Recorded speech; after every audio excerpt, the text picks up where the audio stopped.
ముచ్చట ఖలిస్తాన్ ఉద్యమం గురించి శరత్ గారు ఇప్పుడు ప్రస్తుతం శరత్ గారు వచ్చారు. ఉస్మానియా యూనివర్సిటీ విద్యార్థి నాయకుడైనటువంటి శరత్ గారు, ఈ ఉస్మానియా యూనివర్సిటీ విద్యార్థి అనేటువంటి శరత్ గారు మనతో మాట్లాడడానికి ఉన్నారు.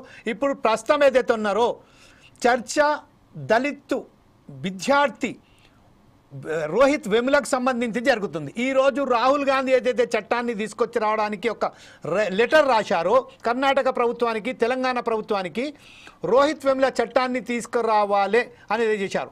అంటే రోహిత్ వెముల ఆత్మహత్య తర్వాత ఉస్మానియా యూనివర్సిటీ నుంచి వెళ్ళి ఉద్యమం మొదలుపెట్టింది మీరే కాబట్టి ఈ విషయంపై మీరు ఎలా స్పందిస్తారు? ఇప్పుడు ఈ టాపిక్ అంతా డైవర్ట్ అవుతుంది, దేశ రాజకీయాలు కాకుండా ప్రపంచ రాజకీయాలకు వెళ్తుంది. అట్లా కాకుండా కేవలం దీని మీద దృష్టి పెట్టి దానికి సంబంధించిన రోహిత్ వెములకు సంబంధించి మాట్లాడండి.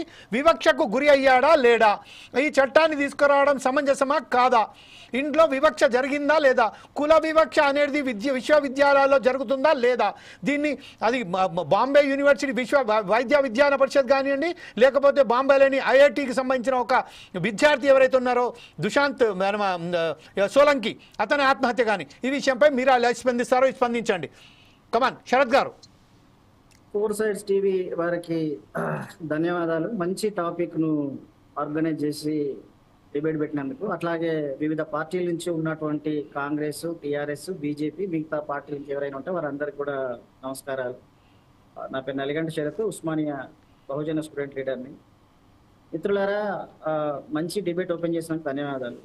అయితే కర్ణాటకలో, ఈ తెలంగాణలో కాంగ్రెస్ గవర్నమెంట్ ఉన్న వాళ్ళ పరిధిలో రోహిత్ వేముల చట్టాన్ని తీసుకురావడం ఆహ్వానించదగింది. దాన్ని అందరూ కూడా కుల వివక్షకు వ్యతిరేకంగా, మత వివక్షకు వ్యతిరేకంగా, అట్లనే ఎవరైతే విమెన్ మీద జరుగుతున్న అట్రాసిటీస్ ఏమున్నాయో వీటి మీద ఎవరు స్పందించినా తప్పకుండా దానికి ఒక చట్టం తీసుకొచ్చినా అందరం దాన్ని ఆహ్వానిస్తాం. ఎందుకంటే వివక్ష అనేది ఎందులో ఉండకూడదు. డాక్టర్ బాబాసాహెబ్ అంబేద్కర్ చెప్పినట్టు కాన్స్టిట్యూషన్ ఇచ్చిన విలువ ప్రకారం రైట్ టు స్పీక్ మన ఫండమెంటల్ రైట్స్గా ఉన్నటువంటిది ప్రతి విద్యార్థికి, ప్రతి మనిషికి, ఈ దేశంలో ఉన్నటువంటి కొంతమందికే హక్కులు ఉండే రాజ్యాంగం లేనప్పుడు రాజ్యాంగం వచ్చిన తర్వాత అందరికీ హక్కులు ఉన్నాయి. హక్కులు వచ్చిన తర్వాత విశ్వవిద్యాలయం అనేది ఉన్నత చదువులకు నిలయమైన, అన్నింటికన్నా అంటే చదువుకే మొత్తం ఒక టాప్ అనేది యూనివర్సిటీస్లలో. అంటే మేము వెలివాడలో ఉన్నప్పుడు ఏ అణచివేత, ఏ వివక్ష ఉన్నదో అదే వివక్ష యూనివర్సిటీస్లలో వచ్చినాక కూడా తినే తిండి పైన, టీచర్స్ పైన, పేర్లను బట్టి, మా ఇంటి పేర్లను బట్టి ఆ వివక్ష అనేది చూస్తున్నాం. ఈ నేపథ్యంలో చాలా యూనివర్సిటీలు, ఇంతకుముందు బాంబే యూనివర్సిటీ కావచ్చు, చాలా దేశంలో ఉన్నటువంటి యూనివర్సిటీస్లలో, తమిళనాడు, కేరళలో అమ్మాయిల మీద హింస కావచ్చు, లేకపోతే ప్రస్తుతం రోహిత్ వేముల మీద జరుగుతున్నటువంటి చర్చ ప్రకారంగా రోహిత్ వేముల మీద ఎంత క్రూరంగా హింసించి అప్పుడు అటాక్ చేస్తే ఆయన మానసిక క్షోభ భరించలేక చనిపోయింది. దానికి ఒక చట్టం తీసుకురావడం అనేది అందరిని ఆహ్వానిస్తున్నాం. కానీ అప్పుడు మేమందరం ఢిల్లీకి వెళ్ళినాం. అందరు దయచేసి వినాలి. మేమందరము అదే సెంట్రల్ యూనివర్సిటీ నుంచి, ఉస్మానియా నుంచి, జేఎన్యూ నుంచి, మొత్తం భారతదేశంలో ఉన్న ప్రతి యూనివర్సిటీ విద్యార్థులు అందరినీ కలిపి ప్రజాస్వామికవాదులు, లెఫ్ట్ విద్యార్థులు, మైనారిటీ విద్యార్థులు, ముఖ్యంగా దళిత విద్యార్థులు ముందుగా ఉండి ఓబీసీ విద్యార్థులు అందరం కలిసి జంతర్ మంతర్ నుంచి పెద్ద ర్యాలీ పెట్టారు. అయితే అప్పుడు అందరు సీఎంలు, జగన్మోహన్ రెడ్డి నుంచి మొదలు పెడితే అందరు సీఎంలు వచ్చిండ్రు. అప్పుడే కేసీఆర్ గవర్నమెంట్ రూలింగ్లోకి వచ్చింది. కానీ కేసీఆర్ ఏం మాట్లాడలేదు, మిగతా సీఎంలు వచ్చి మాట్లాడాను. అప్పుడు రాహుల్ గాంధీని కూడా తీసుకొచ్చాడు. రాహుల్ గాంధీ గారు గాంధీ జయంతి రోజు వచ్చిండు, మాట్లాడాడు, మద్దతు ఇస్తా అన్నాడు.